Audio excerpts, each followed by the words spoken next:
Sepanjang sejarah peradaban manusia, banyak masa-masa kelam di mana perang selalu terjadi. Karena hal ini juga yang jadi pemicu terbentuknya pasukan elit khusus dengan harapan bisa mempertahankan kerajaan atau wilayah yang sedang dibela.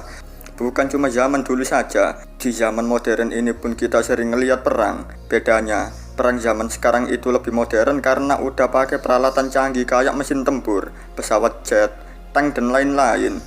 Berikut adalah 10 pasukan elit zaman dulu yang paling disegani musuh.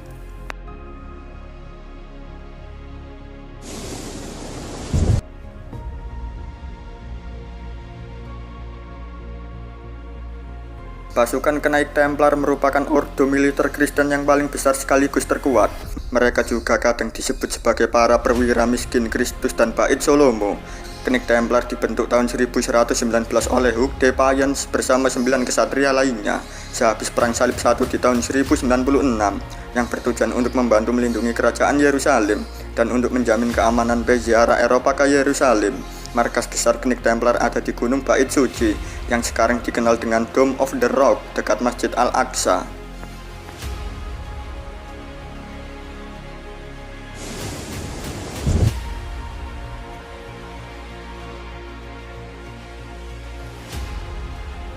Pasukan ini kekuatan utama bangsa Persia, pernah mencatatkan sejarah dalam peperangan melawan Raja Alexander Agung.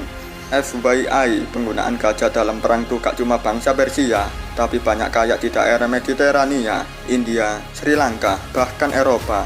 Konfrontasi pertama lawan Raja Alexander Agung dan gajah Persia terjadi di pertempuran Gaugamela pada tahun 331 sebelum Masehi. Pada waktu itu, Persia kerahkan 15 gajah untuk ikut perang. Hal ini cukup bikin Raja Alexander Agung dan pasukan Makedonia kaget. Tapi sayang, gajah-gajah itu terlalu lelah karena udah capek di jalan. Akhirnya mereka kalah. Tapi Raja Alexander Agung terpukau sama kekuatan itu. Dia akhirnya ngambil gajah perang Persia itu dan dijadikan sebagai pasukannya.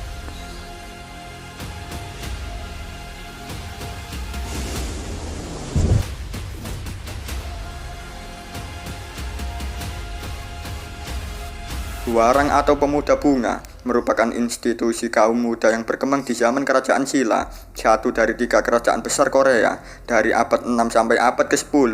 Kelompok ini dilatih untuk jadi pemimpin di masyarakat lewat seni bela diri, disiplin diri, serta norma yang berlaku. Militer Korea sampai sekarang berpegang teguh sama etos Hwarang, di mana Hwarang itu pasukan yang punya prinsip patriotisme dalam menjaga serta melindungi negara. Hwarang mahir dalam hal memanah, berkuda, menombak, dan berpedang.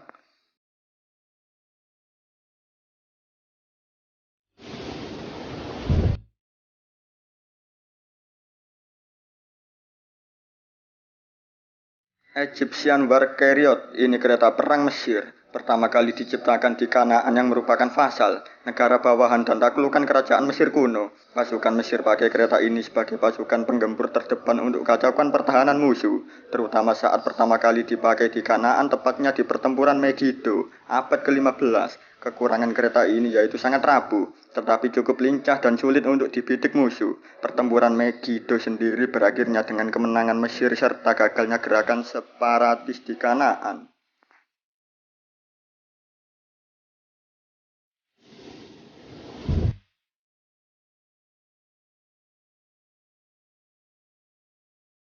Menurut R.H.A. Saleh, bambu runcing mulai dikembangkan semasa penduduk Jepang yang dikenal dengan sebutan takeyari. Senjata ini tujuannya untuk hadang musuh dari udara yang sedang terjun payung. Tentara Jepang juga ngelatih laki-laki dan perempuan bagaimana caranya pakai takeyari ini. Dan ternyata, bambu runcing malah jadi senjata perjuangan RI untuk mengusir penjajah.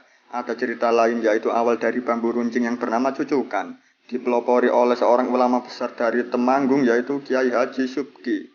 Beliau memanggil para santri dan warga sekitar untuk bersiap perang, kemudian membakar semangat semua orang untuk melawan penjajah dengan senjata ala kadarnya yaitu bambu yang diruncingkan di ujungnya dan ditanamkan cucukan. Apapun namanya, yang jelas senjata ini sangat ditakuti penjajah karena tidak langsung membuat mati tetapi akan merasakan sakit yang mendalam terlebih dahulu sebelum menemui ajal.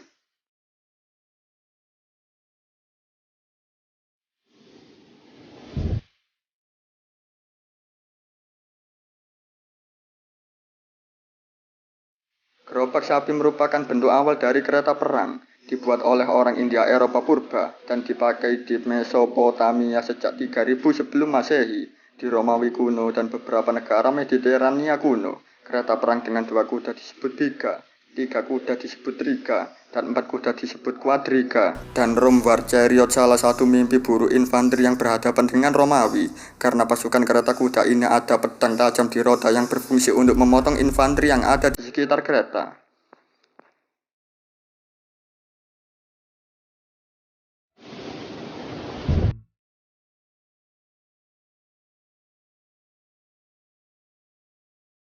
Pasukan dari Terbrueder atau Knigbrettern merupakan pasukan khusus dari Teutonic Order atau Ordo Teutonik. Ciri khas mereka yaitu helm yang dipakai mereka ada tanduknya. Pasukan ini termasuk yang ditakuti dan terkenal brutal waktu zaman abad pertengahan dulu. Ordo Teutonik itu sendiri ordo religius Katolik yang berasal dari Jerman. Tapi ordo ini dibentuk di Acre, Brasil pada abad ke-12. Ordo ini dibentuk untuk membantu peziarah Kristen di Tanah Suci. Terus mereka mendirikan rumah sakit untuk urus penderita sakit. Lambat laun, mereka akhirnya jadi ordo militer.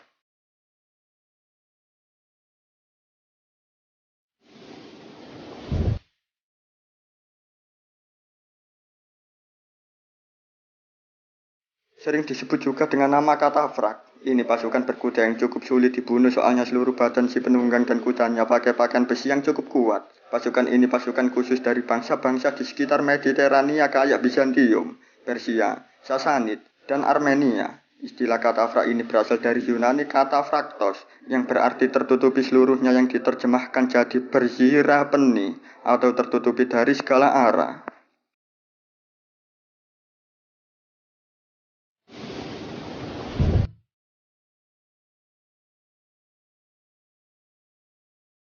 Ini adalah pasukan reguler dari negara-negara kota di Yunani klasik. Umumnya punya senjata berupa perisai dan tombak panjang. Mereka terkenal bertempur dalam posisi palang. Dan mereka juga banyak terlibat di pertempuran yang dinarasikan dalam sejarah Yunani klasik. Contohnya penaklukan Alexander Agung, di mana mereka menaklukkan Syria, Babylon, Mesir, Persia, dan lain-lain.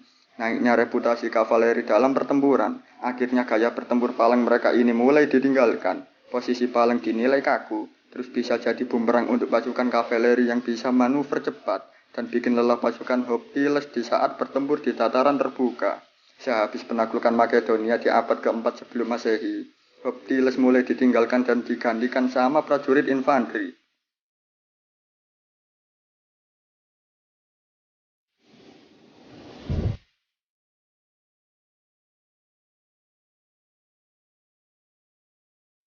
Ini adalah pasukan yang membawa kekaisaran Romawi menjadi kekaisaran yang besar.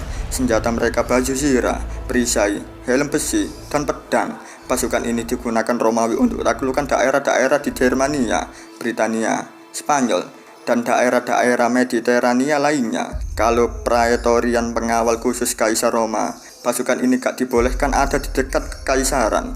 Makanya mereka punya kedekatan yang lebih dekat dengan jenderal sendiri daripada kaisar. Tapi sayangnya kekaisaran Romawi walau udah adopsi taktik perang dari Yunani, tetap nggak bisa imbangin pasukan-pasukan kavaleri dari dataran Asia Tengah yang dipimpin sama Attila.